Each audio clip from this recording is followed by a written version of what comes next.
Bonjour, bienvenue dans cette nouvelle vidéo où nous allons aborder une première solution constructive pour une liaison encastrement et qui est une solution plus particulièrement dédiée aux pièces imprimées en 3D. On pourrait aussi l'imaginer pour le bois, mais dans une mesure, dans une moindre mesure. Euh, on va à travers cette solution qui est un insert, eh bien, regardez également comment avec Inventor, on peut, pour une même forme, paramétrer de façon à n'avoir que quelques cotes à changer dans une feuille Excel pour que automatiquement la pièce soit aux bonnes dimensions. Alors, commençons déjà par comprendre ce qu'est un insert.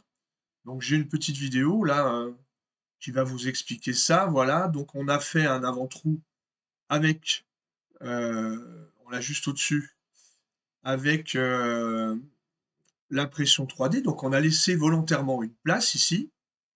Cette place a ce trou, cet alésage a un diamètre précis que l'on verra par la suite et que l'on réserve donc dans la matière, plutôt que de dire: «Je viens le mettre n'importe où, et je me pose dessus». Pourquoi? Parce que si on faisait ça, étant donné que les pièces, la plupart du temps, ne sont pas imprimées, complètement, on tomberait sur la cellule, sur la structure en nid d'abeille qui est faite dessous et on n'aurait aucune rigidité nulle part. Le fait de faire un trou, de prévoir un trou dans la matière, on va avoir sur toute la hauteur de la matière qui est agglomérée au bord et sur laquelle on va pouvoir s'appuyer. Donc on va pouvoir disposer un petit insert en bronze, tel que vous le voyez ici, et il y a deux façons possibles pour fixer cet insert dans la matière. Première solution, celle de notre Fab Lab. On peut utiliser notre pistolet à ultrasons. Deuxième solution, telle que ça va être fait ici, avec un fer à souder, sur lequel on a mis un embout un petit peu adapté, ou carrément adapté, ça se vend. Et dans ce cas-là, on laisse chauffer, la matière autour va se ramollir, et on va obtenir le résultat que l'on souhaite, c'est-à-dire, comme ici et là, un insert qui est parfaitement enfoncé euh, et qui va tenir complètement lorsqu'on va refroidir. La solution la plus astucieuse consiste également à placer l'insert dans un sens et ne pas venir visser dans ce sens-là, mais plutôt par-dessous. C'est-à-dire ici, on pourrait imaginer, par exemple, pour ce trou que l'on voit là, mettre un insert de l'autre côté et venir ensuite avec la vis serrer par ce côté-là. Ce qui fait que l'insert, eh bien, plus on va tirer dessus, plus il va essayer de rentrer dans la matière, ce qui ne sera pas évident. Donc il sera beaucoup plus rigide. Alors, donc c'est solution qu'on va essayer de retenir parfois lorsqu'on a affaire à une solution d'encastrement vissée. Pour cela, j'ai une boîte à disposition dans l'établissement dans lequel on a eh bien, 5 types d'inserts différents en diamètre et deux formes d'inserts différents avec ou sans épaulement. Évidemment, l'épaulement va offrir une retenue supplémentaire, surtout si on veut travailler dans le sens que j'ai décrit, c'est-à-dire faire en sorte que, par exemple ici, ils soient obligés d'aller vers la droite. On aura encore l'épaulement ici qui va encore plus résister. Alors, on peut constater que pour chacun de ces inserts, j'ai un diamètre nominal de filetage différent, de 3 à 6, des pas différents, c'est la valeur qui est toujours écrite après la valeur du filetage du diamètre de son diamètre nominal, et puis bien, des dimensions diverses et variées. Alors, l'idée serait de ne pas avoir à dessiner ces 5 formes-là complètement, mais d'en dessiner une seule, puis d'avoir uniquement à rentrer ceci comme valeur pour que j'obtienne la forme définitive. Alors pour cela, eh bien, on va commencer par faire une feuille Excel. Alors la voici. Cette feuille Excel, vous voyez que j'ai mis dedans le diamètre nominal, qui est celui que je vous ai montré précédemment. Voilà, je remets à côté les valeurs. Donc le diamètre nominal, c'est un M4. Alors je mets que 4, par exemple. Là, on va partir sur celui du milieu. Donc j'ai reporté 4 ici. Le pas 0,7, il vient d'ici. Le diamètre extérieur, 5,84, le voici. La longueur totale, L de 8, elle est ici. Et puis, je prévois de faire l'épaulement depuis maintenant. On voit que l'épaulement est coté avec les cotes H et T. H et T pour 4, c'est 7,2 et 0,8. Les voilà. Bien. Donc, ce fichier Excel contient nom avec le nom que je vais garder moi. Ce nom sera celui que je vais pouvoir réutiliser dans Inventor. Je mets donc un nom le plus clair possible. Pas d'espace entre deux mots. Il faut le tirer du 8 et pas de parenthèse non plus, sinon ça ne fonctionne pas. La valeur, bah, écoutez, j'ai donc remis celle du tableau, et puis bah, les unités de base, ce sont le millimètre, donc je le précise, et je sauvegarde mon fichier. Donc je l'ai appelé paramètre d'insert thermofixé. Voilà, et je vais donc pouvoir aller sur Inventor. Alors je spoil un peu, ça c'est le résultat. Nous allons le faire ensemble, donc on va partir sur une feuille blanche. Et la première chose que nous allons faire avant tout, c'est d'aller dans Gérer. Et dans Gérer, vous avez ici FX paramètres. Ça permet d'utiliser des paramètres que l'on va avoir dans une modélisation. Alors, il y a plusieurs façons d'utiliser les paramètres. On va déjà regarder des façons simples. On viendra dans ce que je veux vous montrer après. Si je fais une esquisse, si je cote un rectangle, comme ceci, alors évidemment je l'ai raté,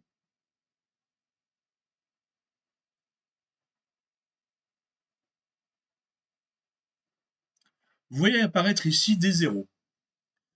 Des zéros, c'est le nom de cette cote. Je peux, par exemple, ici, lui dire, cette cote-là, ce sera des zéros moins 50. J'obtiens. Alors évidemment, comme j'ai mis une valeur trop grande, c'est ridicule. On va changer. Moins 5 suffira. Ou moins 16. Moins 16. Allez, hop. Voilà. Donc si je mets 26 et que la cote ici est de 26 moins 16, ça me donne ce résultat-là. Si je change cette cote, je mets 36 par exemple, eh bien, j'obtiens ici 36 moins 16, ça fait 20. C'est déjà une première façon, et on voit le fx qui est apparu ici, c'est déjà une première façon d'utiliser des paramètres, et c'est valable aussi bien pour faire une esquisse que pour faire une opération de type extrusion. Ici, je peux très bien mettre des 0 plus 12, et j'ai obtenu une extrusion des 0 plus 12, c'est-à-dire 48 mm. Voilà, donc on a déjà ici des possibilités d'utiliser des paramètres. Alors bien entendu, ça ne m'intéresse pas plus que ça. Je vais donc le supprimer. Et je vais aller sur le stade supplémentaire, qui est celui d'aller dans Gérer et d'aller appeler mes paramètres. Alors on voit que les paramètres utilisateurs seraient rangés ici, donc on retrouverait des 0, des 1, des 2, etc. Mais je peux également lier cela à une feuille Excel. Ça tombe bien, c'est ce que j'ai préparé tout à l'heure. Bon, j'ai toujours un petit message, c'est pas grave. Voilà. Et j'obtiens donc ici mes 6 paramètres qui sont compris par Inventor. Alors, on va pouvoir travailler avec, pour refaire la forme de base, souvenez-vous. Donc la forme de base, c'est de faire, eh bien, une bague épaulée. Très bien. Donc je vais faire une nouvelle esquisse. Je vais dessiner grossièrement ma forme.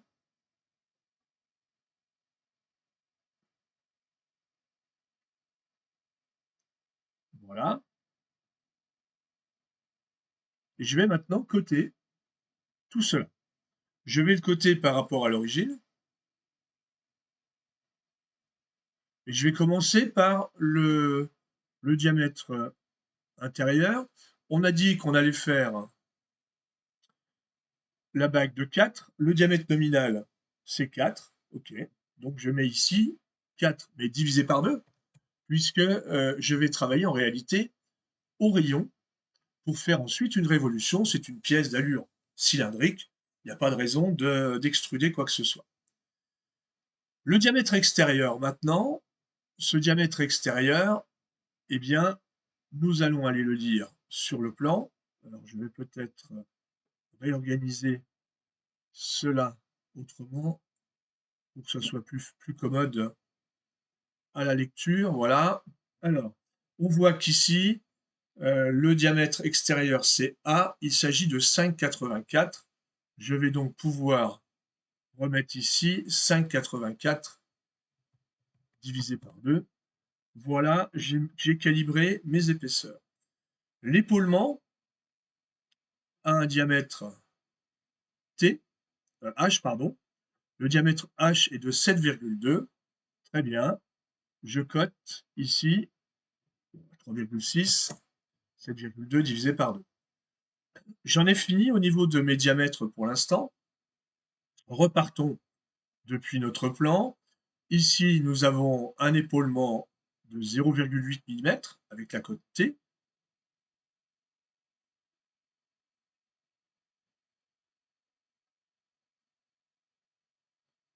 Donc, je mets ici 0,8 mm. Mais en réalité, tout ce que je fais là est absolument inutile, puisque j'ai déjà rentré tout ça dans ma feuille Excel, souvenez-vous, qui est ici. J'ai déjà mis les 7,2, etc., etc. Donc, plutôt que d'écrire ce que je fais là, je vais changer ma cote et je vais aller ici dans liste des paramètres. Et dans liste des paramètres, je vais retourner chercher l'information dont j'ai besoin. La hauteur de l'épaulement, c'est bien 0,8, mais c'est maintenant avec un fx qui est fonction de ce que je mets dans ma feuille Excel. Ici, j'ai la valeur de h. H, je vais retourner dans la liste de paramètres. Le voilà, sauf que bien entendu, moi j'ai rentré le diamètre complet. Donc j'ai bien mon 3,6, mais maintenant, précédé d'un fx, je vais faire pareil pour les deux autres cotes. On voit bien que ce sont les mêmes cotes, hein, bien entendu. Donc, liste des paramètres, je vais aller chercher le diamètre nominal, je le divise par 2. Et puis enfin, ici, la cote A, liste des paramètres, A diamètre, divisé par 2. Voilà. On a bien toujours le 2,92. Alors maintenant, on va y aller directement, on ne va pas refaire ça à chaque fois.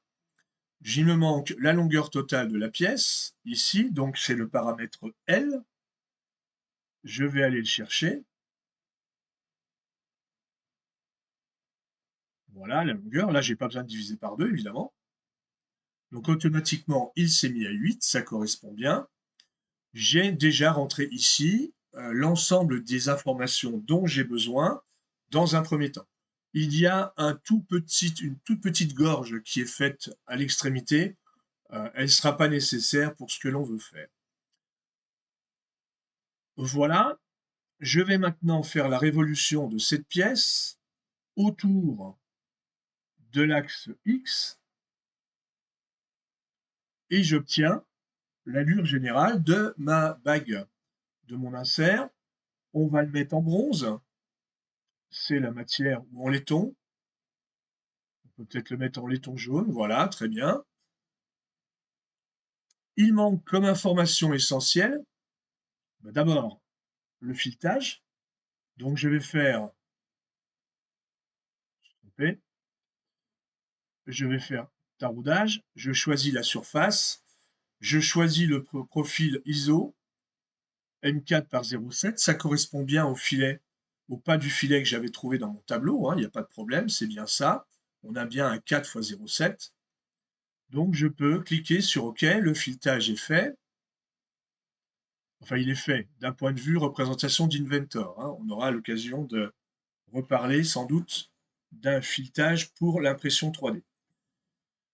Alors, on peut aussi, sur l'extérieur, apporter un petit détail, ce sera l'occasion de voir cette méthode.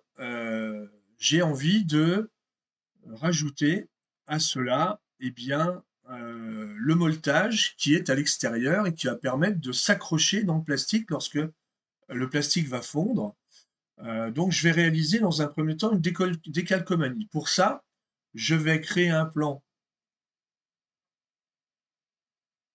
en tirant sur un plan de référence, le plan XZ. Je tire dessus 9 millimètres par exemple, hein, ou 7 ou qu'importe, ça passe largement. Et je vais faire une esquisse sur ce plan. Et là, je vais rapporter une image. Alors, moi, je l'ai préparée, évidemment. Elle s'appelle Moltage 33. Voilà un moltage. Je vais le faire basculer et le réduire en taille. J'en ai pas besoin au-delà d'une certaine limite.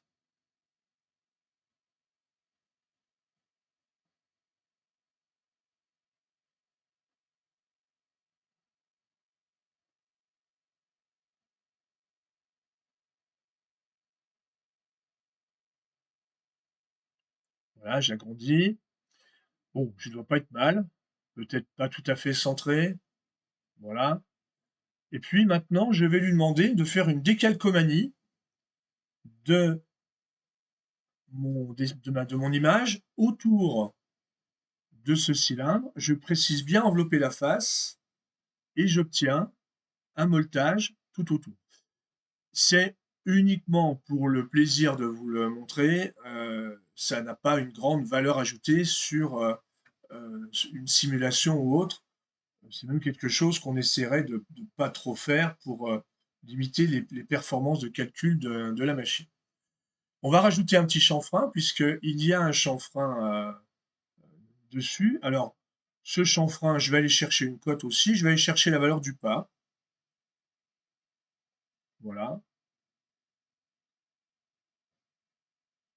Bon, on pourrait rajouter la rainure. Alors, par contre, les gorges, les inserts, pardon, sont fendus. Donc, on va le fendre. Alors, pour ça, je vais faire un rectangle. Voilà, très grand, comme ça, même si pour le diamètre 6, ça passera. Et je vais remettre eh bien, la valeur du pas.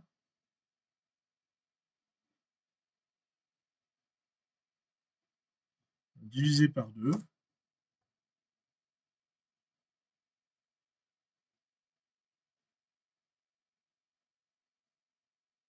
Voilà, pas divisé par 2, puisque j'ai pris la cote totale. Voilà. Et je vais enlever la matière, bien sûr. Et là aussi, je vais choisir un paramètre.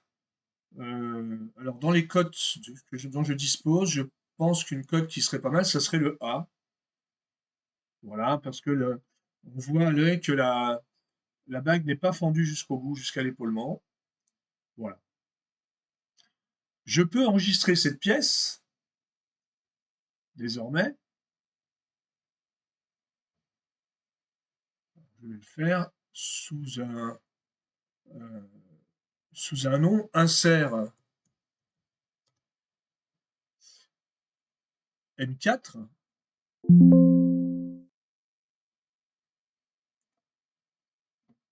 Alors bon, ça risque de pas fonctionner parce qu'en réalité, j'ai déjà réalisé. Je vais l'appeler M4 bis.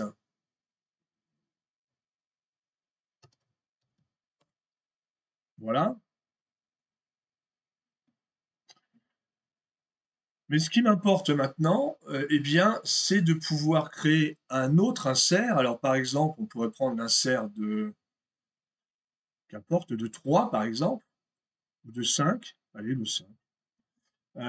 Et de l'obtenir sans avoir à redessiner. Sinon, il n'y a absolument aucun intérêt. Je vais donc reprendre ma feuille Excel. Je vais l'enregistrer sous un autre nom.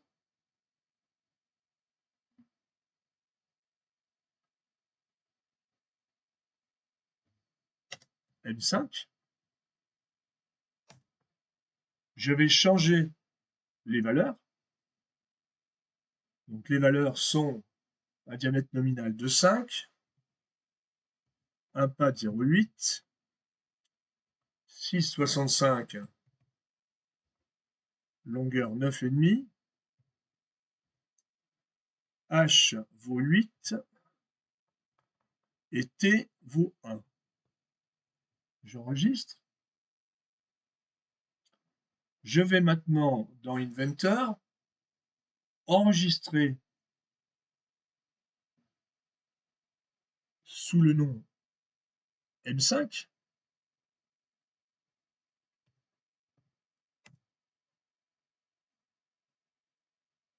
Voilà, ça apparaît ici. Pour l'instant, évidemment, les dimensions sont exactement les mêmes que pour le M4, bien entendu. Mais je vais aller dans Gérer et je vais lui dire que désormais, il est lié au paramètre M5.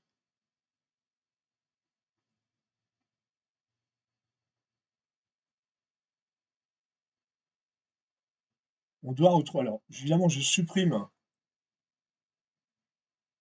les paramètres qui sont restés ici dans tiers. Voilà.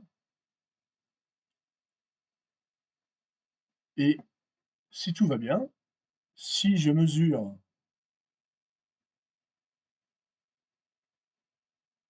ici, eh bien, je dois trouver, normalement, ce n'est pas le cas, mais je dois trouver la valeur. Alors, mon erreur provenait du fait d'avoir deux fichiers dans paramètres, dans tiers, les deux paramètres. Il aurait fallu effacer les paramètres insérés avant d'ajouter ceci. C'est la raison pour laquelle j'avais ici deux zones, une en jaune, et en réalité, comme les paramètres étaient les mêmes, il avait rajouté des numéros 1 derrière tout ce que j'avais. Donc j'ai supprimé, ce que je peux refaire ici, j'ai supprimé tous les dossiers. Voilà, ça supprime tout ici, on n'a plus rien, on refait lier, on met les bons paramètres cette fois-ci. Voilà, c'est pas grave, c'est un message. Et automatiquement, on voit que maintenant, on a bien 2,5 pour le diamètre nominal. Ça tombe bien, c'est bien un 5. Donc, je vais bien le retrouver, je pense. Je peux faire mettre à jour. Voilà. Et lorsque j'ai fait mettre à jour, on voit bien d'ailleurs que ça a évolué parce qu'ici, eh bien, le chanfrein est beaucoup plus important et on finit, on n'a plus de petits plats là. Donc, quand je vais faire outils mesurer, eh bien, ici, je retrouve bien mon diamètre nominal. On peut vérifier aussi, on s'attend pour l'épaulement à avoir une cote H de 8. Donc là, eh bien, je possède bien désormais quelque chose qui fait... il faudrait que ça s'affiche, mais...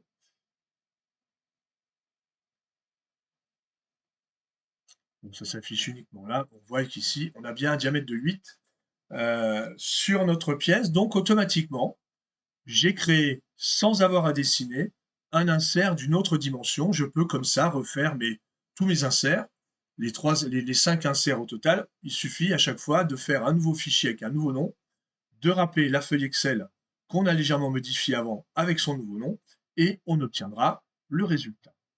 Voilà pour la création d'un insert, d'une forme en tout cas, avec en utilisation des paramètres internes à Inventor. Voilà.